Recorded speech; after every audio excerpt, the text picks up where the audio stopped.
রোজা রেখেও আমরা কাজ করি। শোবিজ অঙ্গনের আলোচিত চিত্রনায়িকা শবনম বুবলি কেরিয়ারের শুরু থেকে অভিনয়ের চেয়ে ব্যক্তিজীবন ও বিভিন্ন মন্তব্যের কারণে বেশি আলোচনায় থেকেছেন। এইবার তিনি ধর্ম, সামাজিক নৈতিকতা নিয়ে নিজের স্পষ্ট অবস্থান জানিয়ে আবারও আলোচনায় আসেন। সম্প্রতি এক পডকাস্টে বুবলি বলেন, অনেকেই প্রশ্ন তুলতে পারেন একজন চলচ্চিত্রের নায়িকা হয়ে তিনি কেন ধর্ম নিয়ে কথা বলছেন। এই প্রসঙ্গে তিনি জানান, একজন মুসলিম হিসেবে নামাজ রোজা পালন করা তার ব্যক্তিগত বিশ্বাসের অংশ। রোজা রেখেও তিনি কাজ করেন এবং এটি তারও সৃষ্টিকর্তার মধ্যকার বিষয়। তিনি কখনোই নিজেকে শতভাগ ধার্মিক দাবি করেননি বলেও উল্লেখ করেন।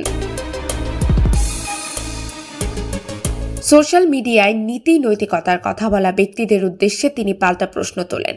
তার ভাষ্য, যারা অনলাইনে সমালোচনা করেন তারা নিজেরাও তো চলচ্চিত্র জগতের মানুষ নন, তবু নিজেদের খুব ধর্মভীরু দাবি করেন। তাহলে তারা কেন গীবত করেন, সিনেমা দেখেন বা সামাজিক মাধ্যমে নেতিবাচক মন্তব্য করেন? এসবও তো ভালো কাজ নয়।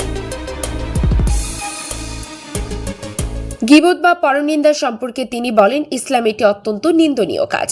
তার মতে একজন নায়িকার অভিনয় নিয়ে প্রশ্ন তোলা হতে পারে, কিন্তু সুদ, ঘুষ বা ব্যভিচারের চেয়েও গীবতকে গুরুতর অপরাধ হিসেবে উল্লেখ করা হয়েছে। তিনি বলেন, ইসলামী গীবতকে মৃত ভাইয়ের মাংস ভক্ষণ করার সঙ্গে তুলনা করা হয়েছে।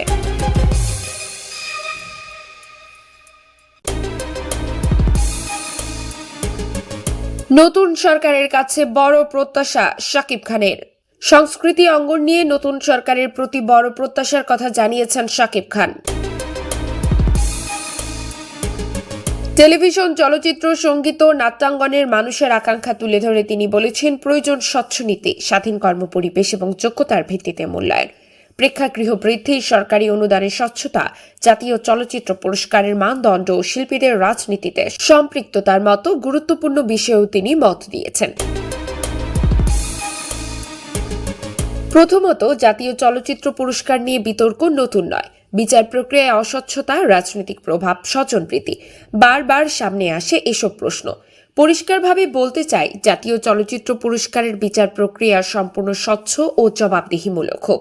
মূল্যায়নের নির্দিষ্ট মানদণ্ড নির্ধারণ এবং বাইরের হস্তক্ষেপ রোধে কঠোর নীতিমালা প্রণয়ন জরুরি। দ্বিতীয়ত, সরকারি অনুদানের চলচ্চিত্র বাছাইয়ের প্রক্রিয়ায় স্বজনপ্রীতি বা পক্ষপাতের অভিযোগ দূর করতে স্বচ্ছ কমিটি, অনলাইন স্কোরিং পদ্ধতি এবং পাবলিক রিপোর্ট প্রকাশের উদ্যোগ নেওয়া যেতে পারে। এতে প্রকৃত মেধাবীরা উৎসাহ পাবেন। তৃতীয়ত, দেশে প্রেক্ষাগৃহের সংখ্যা অনেক কমে গেছে। মাঝখানে কয়েকবার প্রেক্ষাগৃহ বাড়ানোর উদ্যোগের কথা শোনা গেলেও পরে আর কোনো অগ্রগতি দেখা যায়নি। তাই বলবো, সারা দেশে প্রেক্ষাগৃহ নির্মাণের উদ্যোগ নিতে হবে। মানুষ পরিবার নিয়ে আবার ছবি দেখছে, তাদের শুধু সুন্দর পরিবেশ দিতে হবে। সারা দেশে যেসব বন্ধ ও জরাজীর্ণ প্রেক্ষাগৃহ রয়েছে সেগুলোর সংস্কারে স্বল্প সুদের ঋণ, কর ছাড় ও পুনর্গঠন তহবিল গঠন করা যেতে পারে। পাবলিক প্রাইভেট পার্টনারশিপ মডেলে আধুনিক মাল্টিপ্লেক্স স্থাপনেও উৎসাহ দেওয়া যেতে পারে। যেসব জেলায় প্রেক্ষাগৃহ নেই সেখানে কম আসন সংখ্যার ডিজিটাল মিনি প্রেক্ষাগৃহ বানানো যেতে পারে। এতে নির্মাণ ব্যয় কমবে, স্থানীয় উদ্যোক্তারা যুক্ত হতে পারবেন। নতুন প্রেক্ষাগৃহ নির্মাণে ভ্যাট ও ট্যাক্স ছাড়, জমি লিজে বিশেষ সুবিধা, আমদানি করা প্রজেকশন ও সাউন্ড যন্ত্রের শুল্ক কমানো, এসব প্রণোদনা দিলে বিনিয়োগ বাড়বে। Digital projection, Dolby sound, online ticketing এসব বাধ্যতামূলক বা প্রণোদিত করলে দর্শকের অভিজ্ঞতা উন্নত হবে এবং হলমুখী দর্শক বাড়বে। দেশীয় চলচ্চিত্রের নির্দিষ্ট প্রদর্শন কোটা, উৎসব ভিত্তিক বিশেষ প্রদর্শনী এবং পরিবার বান্ধব কন্টেন্টের সহায়তা এসব দর্শক টানতে সাহায্য করবে।